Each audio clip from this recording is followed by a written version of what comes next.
O referendo venezuelano a respeito da anexação da maior parte do território da Guiana finalmente foi realizado. E como foi previsto pelo próprio Lula, o resultado deu a Nicolás Maduro o que ele tanto queria. Esse é o Visão Libertária, sua fonte de informações descentralizadas e distribuídas. No último domingo, dia 3 de dezembro, foi realizado o infame referendo promovido pela ditadura venezuelana, cujo objetivo é, na prática, legitimar a anexação de 75% do território da Guiana, país vizinho rico em petróleo. E, como é de se esperar em consultas populares realizadas por um governo tirânico e que não possui qualquer resquício de lisura, 95% dos votantes aprovaram as aspirações imperialistas de Nicolás Maduro. Ou seja, o ditador da Venezuela teve em seu favor uma votação digna de uma eleição norte-coreana. Certamente você tem acompanhado nas últimas semanas o desenrolar da crise que tem envolvido a Venezuela e a Guiana, no que se refere à chamada região do Essequibo. Trata-se de um território equivalente a 3/4 da área total da Guiana e que se localiza a oeste do rio Essequibo, que corta o pequeno país anglófono em duas partes. O questionamento a respeito das fronteiras entre os dois países se arrasta desde os fins do século XIX. Contudo, foi apenas após a descoberta de enormes reservas de petróleo da Zona Econômica Exclusiva da Guiana que o tema voltou à tona. Percebe-se claramente que a Venezuela de Nicolás Maduro tem um real interesse em todo esse petróleo. O tal referendo, portanto, foi realizado para dar ao ditador socialista a desculpa que ele precisa para tomar suas ações a partir daí, embora ninguém, de fato, considere essa consulta popular legítima. O próprio Lula, grande amigo do Maduro, inclusive sabia que esse referendo não teria um pingo de decência. Nas suas palavras, o referendo vai dar ao Maduro o que ele quer. Ao todo, 30 milhões de venezuelanos foram convocados para a votação. Inicialmente, o comparecimento estava tão baixo, com apenas 12% dos eleitores tendo comparecido às urnas, que o governo decidiu estender a votação até às 20 horas locais. Não se sabe que tipo de pressão foi feita contra a população, mas o fato é que os dados oficiais apontam para mais de 10 milhões de votos, sem contar o período de prorrogação. Do total de votantes, 95% responderam sim para as 5 perguntas feitas na consulta.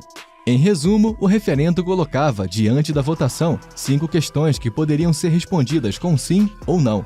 A primeira se refere à rejeição das atuais fronteiras, conforme reconhecidas pelo direito internacional.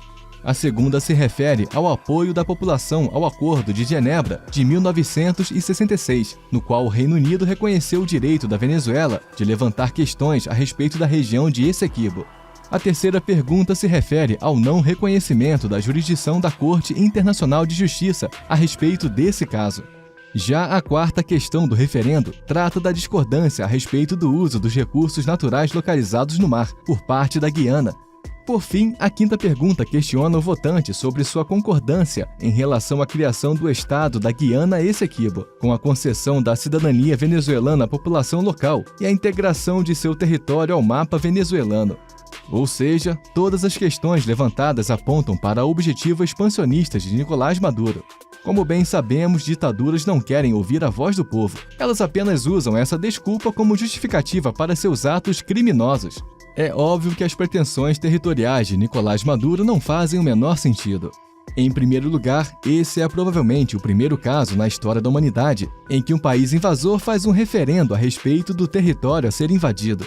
Geralmente a consulta é feita junto à população do território pleiteado. Por exemplo, se o povo que vive na região do Essequibo votasse a favor da sua anexação pela Venezuela, daí o país de Maduro consideraria ter um argumento mais sólido diante do direito internacional, levando-se em conta o princípio da autodeterminação dos povos. Porém, mesmo que esse fosse o caso, ainda assim anexar a Guiana seria complicado, mesmo diante do direito internacional. Um exemplo disso foi o referendo feito na Crimeia em 2014, no qual uma maioria de 96,8% dos votos apontou que é a favor da união da República Autônoma da Crimeia ser anexada à Rússia. E isso certamente deu ainda mais motivo para o ditador Vladimir Putin invadir a Ucrânia, porém isso nem de longe legitima tal invasão. Deixando de lado o direito internacional e considerando a ética libertária, quem inicia a agressão nesse caso sempre está errado. Portanto, invadir outro país, mesmo com a desculpa do resultado de um referendo, não é justificável. Além disso, dado o fato de que 2 milhões de venezuelanos abandonaram seu país nos últimos anos, é pouco provável que os guianeses queiram se unir ao país socialista. Porém, a lógica e o respeito ao direito da autodeterminação dos povos não fazem parte do vocabulário de ditadores como Nicolás Maduro. Aliás, o amigo do Lula utilizou-se recentemente de uma retórica tipicamente socialista para fundamentar as suas possíveis ações. Maduro acusou a Guiana de ser uma grave ameaça para a estabilidade e a paz na região. Ele também afirmou que o pequeno país, que conta com apenas 800 mil habitantes, age de forma imperialista e que os venezuelanos marcharão contra esse imperialismo todo. Pois é, na cabeça do ditador socialista, o país que vai ser invadido e corre o risco de perder 75% do seu território é de alguma forma um imperialista. E a culpa pelo fim da paz na região será do ente agredido e não do agressor. A Venezuela, que quer aumentar o seu território e sua reserva de recursos naturais às custas de um país vizinho, é quem está querendo promover a paz. Uma frase atribuída a Lenin diz algo como: acuse-os de fazer o que você faz, chame-os do que você é. Realmente, a capacidade que esse pessoal tem de duplo pensar chega a ser admirável. O pior de tudo, porém, é que o governo brasileiro provavelmente irá se aliar ao lado errado dessa história, por conta das decisões do presidente Lula. No dia do referendo, o petista finalmente se manifestou a respeito dessa crise diplomática. Porém, como sempre tem feito, o Molusco assumiu uma posição supostamente neutra em cima do muro, o que, para todos os efeitos, quer dizer que ele apoia o ímpeto expansionista de Nicolás Maduro. Lula afirmou que é necessário haver bom senso, tanto do lado da Venezuela quanto da Guiana. Exatamente, o corrupto de 9 dedos está na prática exigindo que tanto o atirador quanto aquele que é alvejado tenha bom senso, para que a coisa não escale. Naturalmente, essa é a repetição do posicionamento do Lula a respeito de outros conflitos, em algo que redunda sempre num apoio velado ao lado errado da história. Tem sido assim, por exemplo, na guerra da Ucrânia. O Molusco supostamente defende um cessar-fogo entre os países, com o alegado objetivo de conseguir uma paz definitiva entre os lados beligerantes. Entretanto, o cessar-fogo que Lula propõe equivale a uma rendição incondicional por parte da Ucrânia, com essa abrindo mão de grandes porções do seu território, que já foram tomadas pelos russos. Da mesma forma, esse é o posicionamento do presidente brasileiro em relação ao conflito em Israel. Mais uma vez, o ex-condenado clama por um cessar-fogo entre as partes. É óbvio que o que Lula quer nessa história é apenas preservar os seus amigos do Hamas da completa destruição. Ou seja, independentemente das ações tomadas por Nicolás Maduro, o Brasil estará, de alguma forma, alinhado com o lado errado nesse caso. E é aí que entra a grande incógnita nesse momento. O que o ditador socialista vai fazer a partir de agora? É certo que, sem dúvidas, ele possui um grande interesse nos recursos naturais do país vizinho. Contudo, isso não significa necessariamente que ele vai iniciar um conflito em que há grandes possibilidades de seu país sair derrotado. Aliás, uma derrota nesse caso poderia significar o fim do seu regime ditatorial. Já se sabe, por exemplo, que os Estados Unidos estão atuando para proteger a Guiana de uma invasão externa. Como o filme do Joe Biden já está bastante queimado em matéria geopolítica, é pouco provável que ele deixe a Venezuela seguir em frente com seu plano expansionista, sob o risco de simplesmente ser vaporizado por Donald Trump nas eleições do próximo ano. Nicolás Maduro certamente está levando isso em conta.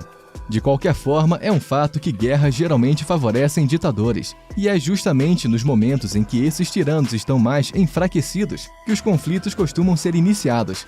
Veja o caso de Vladimir Putin na citada guerra da Ucrânia. Para ele, o conflito caiu como uma luva, dando uma sobrevida para um governo que já estava cambaleando há tempos. Como sabemos, Nicolás Maduro não apenas está sem apoio de sua própria população, como está sendo pressionado pela comunidade internacional para realizar eleições limpas no próximo ano. Olhando sob esse prisma, parece que o conflito no Essequibo realmente veio a calhar para o ditador socialista. Contudo, nesse caso, não importam os próximos passos que serão tomados por Nicolás Maduro. O fato é que a violência estatal contra indivíduos pacíficos já foi cometida, porque uma ameaça real e concreta como esse referendo já representa, de acordo com a ética libertária, um ato de violência. Nós estamos vendo, inclusive, e mais uma vez, a repetição dos problemas relacionados às fronteiras, essas linhas arbitrárias que determinam onde começa e onde termina a jurisdição de uma máfia estatal.